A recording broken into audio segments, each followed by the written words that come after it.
నమస్తే. శ్రీ గురుభ్యో నమః. శ్రీమాత్రే నమః. ఆదిత్యాయ చ సోమాయ మంగళాయ బుధాయ గురు శుక్ర శనిభ్యే రాహవే కేతవే నమః. మనం ఈ వారంలో ప్రత్యేకించి చేసుకునేటువంటి వీడియోలు గ్రహ గమనంలో జరిగేటువంటి మార్పుల్లో కొన్ని ప్రత్యేకంగా ఉంటాయి. వాటి వల్ల ద్వాదశ రాశుల మీద కొంత ఫలితాలు వేరువేరుగా ఉంటాయి. అందులో భాగంగా మరి శని వక్రగతి గురించి చెప్పుకుందాం. శని వక్రగతి త్యాగం చేయబోతున్నాడు. ఇప్పుడు శని గ్రహం గురించి మనకు తెలిసినట్టయితే శని మందగ్రహం, చాలా నెమ్మదిగా ఒక కదలిక ఉంటుంది. ఒక రాశిలో నుండి ఒక రాశిలోకి వెళ్ళడానికి బోలెడంత సమయం. అలాంటిది మరి ఈ శని గ్రహ ఏదైతే ఉందో శనిశ్చరుడు నడిచేటువంటి నడకలో అన్ని గ్రహాలు కూడా చెప్పాలి అంటే ఏ గ్రహం అయినా సరే కదలిక ముందుకు వెళ్తూ ఉంటుంది, అప్పుడప్పుడు వెనక్కి కూడా వస్తుంది. దాన్ని వక్రగతి అంటాం. ఈ వక్రగతిలో కొన్ని రకాలైనటువంటి మార్పులు వస్తాయి. వక్రగతి వల్ల కొన్ని రాశులకు మంచి, కొన్ని రాశులకు చెడు, ఇదంతా మనం చూస్తూ ఉంటాం. అయితే ఎప్పుడైతే మళ్ళీ వక్రగతి త్యాగం ఉంటుందో ఈ త్యాగం చేసినప్పుడు కూడా మళ్ళీ రాశుల మీద ప్రభావం మారుతూ ఉంటుంది. ఆ వక్రగతి వదిలిన తర్వాత శనిశ్చరుడు యొక్క దృష్టులు ఎక్కడ పడుతున్నాయి అంటే 3, 7, 10 ఆ స్థానాల మీద పడేటువంటి దృష్టిల వల్ల వచ్చేటువంటి మార్పులు, అలాగే మరి శనిశ్చరుడు అంటే తనకు మిత్రరాశి వల్ల ఎలా ఉంటుంది, తాను ఉచ్చలో ఉంటే ఎలా ఉంటుంది, ఇలాంటివన్నీ కూడా మనకు కనిపిస్తాయి. కాబట్టి ఒక గ్రహం వక్రత్యాగం చేసినప్పుడు వచ్చేటువంటి ఫలితాలు ఎలా ఉంటాయి, వాటి వల్ల అంటే ఈ ఫలితాలు మనకి మంచి జరగడానికి ఎంతవరకు, లేదా ఏదైనా మనం దానికోసం పరిహారాలు తీసుకోవాల్సి వస్తుందా, ఇలాంటి విషయాలను తెలుసుకోవడం కోసం ఈ వీడియో.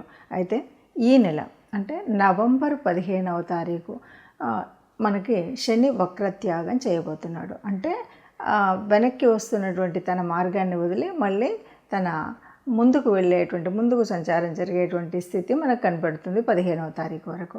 15వ తారీఖు నుండి మనకు నవంబర్ 15, 2024లో శని వక్రత్యాగం చేయబోతున్నాడు.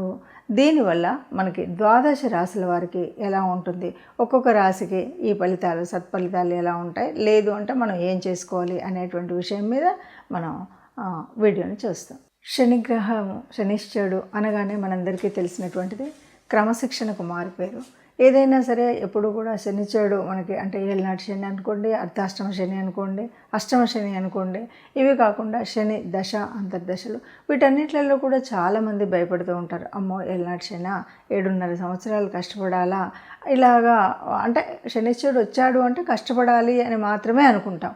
కానీ ఇది మన యొక్క పాపపుణ్యాల ఫలితాన్ని మనకు చూపెట్టేటువంటిదని, మనం అనుభవించేటువంటి కర్మ తప్పనిసరిగా అనుభవించాల్సిన కర్మను చెప్పేదని, అలాగే ఒక క్రమశిక్షణకు మారిపోయారు. ఇప్పటి వరకు ఉన్నటువంటి ఒక బద్ధగాన్ని వదిలి ఒక శిక్షణతో వెళ్ళినట్టయితే ఒక సరైన మార్గంలో వెళ్ళగలుగుతాము అనేటువంటి విషయం తెలియదు. ఎప్పుడు కూడా శనిశ్చరుడు మనం ఇంతకుముందు ఏదైతే అనుభవించాలి తప్పనిసరి అన్నటువంటి వాటిని మనకు చూపెట్టి దాని తర్వాత అతి మంచి విషయాన్ని తను పోతూ పోతూ చాలా మంచి చేసి వెళ్ళేటువంటి గ్రహం ఏదైనా ఉందా అంటే అది శనిశ్చరుడు మాత్రమే. కాబట్టి మనకు ఈ భయాలు ఇవేవి లేకుండా మనం ఉండొచ్చు. అయితే ఏంటంటే తప్పనిసరిగా మనం కొన్ని క్రమశిక్షణను అలవాటు చేసుకోవడం, అంటే శనిశ్చరుడు ఉన్నాడు అంటేనే కొద్దిగా బద్ధకం ఇలాంటివన్నీ ఉంటాయి.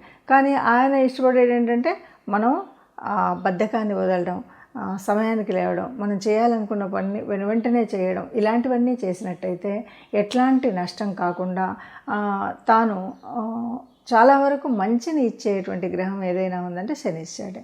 అయినప్పటికీ మనకు చేతనవ్వలేదు, మనం చేయలేదు, ఇవన్నీ వదిలేసాం, మరి ఇప్పుడు ఎట్లాగా అంటే తప్పనిసరిగా కొన్ని పరిహారాలు అయితే మనం చేసుకోవాలి. మనం చివరిలో ఆ పరిహారాలు ఏంటో చూద్దాం. ముందుగా మేషరాశి వారికి, మేషరాశి వారికి ఇప్పుడు శనిశ్చరుడు వక్ర త్యాగం చేస్తున్నప్పుడు ఫలితం ఎలా ఉంటుంది అంటే ఈ నవంబర్ 15 నుండి ఫలితాలు ఎలా ఉంటాయంటే మేషరాశి వారికి అన్ని రకాలుగా బాగుంటుంది అని చెప్పచ్చు. కారణం ఏంటంటే శనిశ్చరుడు యొక్క దృష్టి మనం కనుక చూసినట్టయితే శనిశ్చరుడు వక్రత్యాగం ఎక్కడ చేస్తున్నాడు? కుంభరాశిలో చేస్తున్నాడు. కాబట్టి అక్కడ నుండి ఆయన దృష్టి 3వ దృష్టితో మేషరాశిని చూస్తున్నాడు. అంటే తనుభావం మీద ఆ దృష్టి పడింది. ఇంకొక దృష్టి సింహరాశి మీద పడింది. సింహరాశి అంటే మనకి పంచమ భావం. ఈ పంచమ భావం మీద పడినటువంటి ఈ దృష్టి వల్ల మనకి మంచి జరుగుతుంది. ఎలా? తనుభావం మీద అంటే మంచి ఆలోచనలు వస్తాయి. ఇప్పటి వరకు నాకు ఎందుకు కాలేదు, నేను ఎందుకు చేయలేను, నేను చేయగలుగుతాను, నా కాళ్ళ మీద నేను నిలబడగలుగుతాను, ఇది ఒకరి మీద ఆధారపడను అనేటువంటి భావాలు మనకు వస్తాయి. మన ఆలోచన విధానం అలా వస్తుంది. మన శరీరాన్ని మనం నమ్ముకుంటాం, అంటే మన శక్తిని మనం నమ్ముకుంటాం. పక్క వారి మీద నమ్మకం అనేది కాకుండా చాలా వరకు చాలామంది ఏంటంటే ఎవరో ఏదో చేస్తే వాళ్ళు చేస్తారులే అనేటువంటి భావంతో మనం చేయాల్సిన పనులు చేయరు.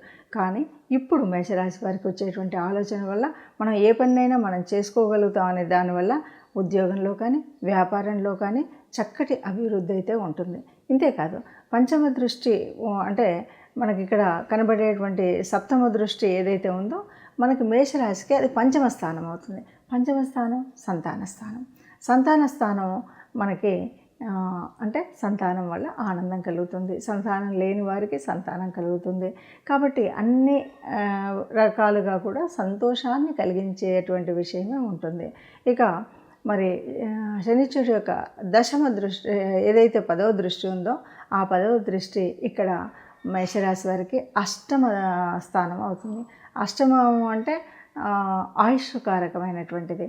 అలాగే అనుకోని ఆకస్మికమైనటువంటి ధనలాభం కలిగేటువంటిది. ఈ రకంగా చూస్తే అన్నింటా లాభం ఉంటుంది, అంతా బాగుంటుంది మేషరాశి వారికి అని చెప్పచ్చు. మరి ఈ ఫలితాలు ఇలా ఉన్నప్పుడు మనం ఏం చేయాలి? ఇది తప్పనిసరిగా ద్వాదశ రాశుల వాళ్ళు ఆలోచించాలి. ఏ రాశికి ఆ రాశి మనం వాటి గురించి ఆలోచిస్తూ మనం ఎలాంటి పరిహారం చేసుకోవాలి అని. ఇక్కడ బాగా అంటే ఈ మిగతా గ్రహాలకు వీటికి సంబంధం లేకుండా ఒక విషయాన్ని అయితే చెప్పచ్చు. ఎప్పుడైతే నేను ఇది చెయ్యాలి, నేను ఇంకొకరి మీద ఆధారపడతాను అని అనుకోకుండా మనకు మనంగా స్వచ్ఛందంగా ఒక సంకల్పం పెట్టుకొని ఆ సంకల్ప సాధన కోసం తప్పనిసరిగా ప్రయత్నం చేసి గట్టి ప్రయత్నం చేసి సంకల్ప బలంతో ఆ గట్టి ప్రయత్నాన్ని కనుక చేసినట్టయితే తప్పకుండా అంటే ఇప్పుడు ఈ వక్రత్యాగం తర్వాత తప్పనిసరిగా మంచి జరుగుతుంది. అంటే ఎందుకంటే మంచి జరుగుతుంది అన్నారు కదా అని మనం దాన్ని అలాగే వదిలేస్తే ఏమీ ఉండదు. అంటే గాల్లో దీపం పెట్టి దేవుడా నువ్వే నాకు రక్ష అంటే జరిగేటువంటిది ఏమీ ఉండదు. మరి ఎప్పుడు జరుగుతుంది మంచి అంటే ఇప్పుడు నాకు ఉద్యోగం లేదు, పోతూ పోతూ ఉద్యోగం ఇస్తాడు శనిశ్చరుడు అని అందరూ అన్నారు కాబట్టి ఇంకా నాకు రాలేదు, లేకపోతే నాకు వివాహం కాలేదు. ఇలాంటి ప్రశ్నలు మనకు చాలా ఎదురవుతూ ఉంటాయి. చాలామంది ఆలోచనలు కూడా అలా ఉంటాయి.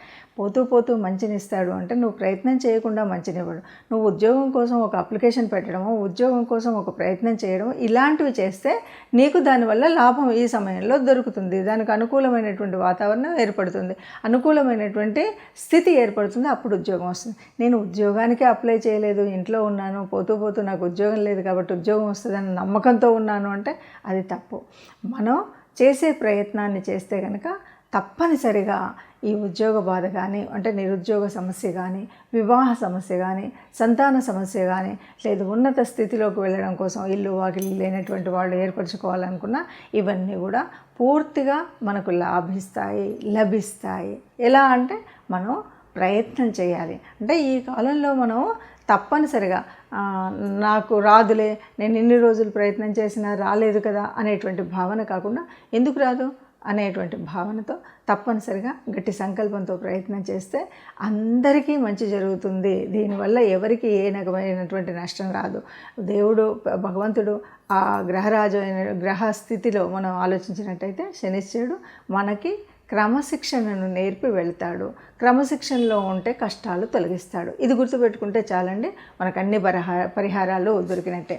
ఇక ఇందులో భాగంగా తప్పనిసరిగా శనిశ్చరుడికి శనివారాలు కానీ లేదు అంటే శనివారం రోజు గోగ్రాసాన్ని అందజేయడం కానీ, అదే కుదరలేదు అంటే ఎవరైనా కార్మికులు ఉంటారు కదా వాళ్ళకి మీకు తోచినంత ఇవ్వగలిగినంత దానాన్ని కనుక ఇచ్చినట్టయితే అంటే వాళ్ళకి తినడం కోసం ఆ రోజు కానీ ఏదో వస్త్రదానం కానీ ఇలాంటివి ఏదైనా చేసినట్టయితే అన్నీ మంచి జరుగుతాయి. ముఖ్యంగా గోశాలకు వెళ్ళగలిగితే సంతోషం. వెళ్ళలేనటువంటి వారు కనీసం దేవాలయానికి వెళ్ళిన శివాభిషేకం చేయించుకోవడం అనేటువంటిది ఒక మంచి ఆలోచన. కాబట్టి అభిషేకమైనా చేయించుకోండి, గోగ్రాసమైనా ఇవ్వండి, లేదంటే మన దగ్గర మనకు కనిపించేటువంటి కార్మికులు ఎవరైతే ఉన్నారో వీళ్ళకి మీరు కావాల్సినట్టుగా అంటే ఆహారం ఇవ్వడమో, వస్త్రం ఇవ్వడమో లాంటివి చేసినట్టయితే మనకున్న దోషాలన్నీ పోయి అంతా కూడా శుభం కలుగుతుంది. అందరూ సుఖంగా ఉండాలని, అందులో మనం ఉండాలని సర్వే జనా సుఖినో భవంతు.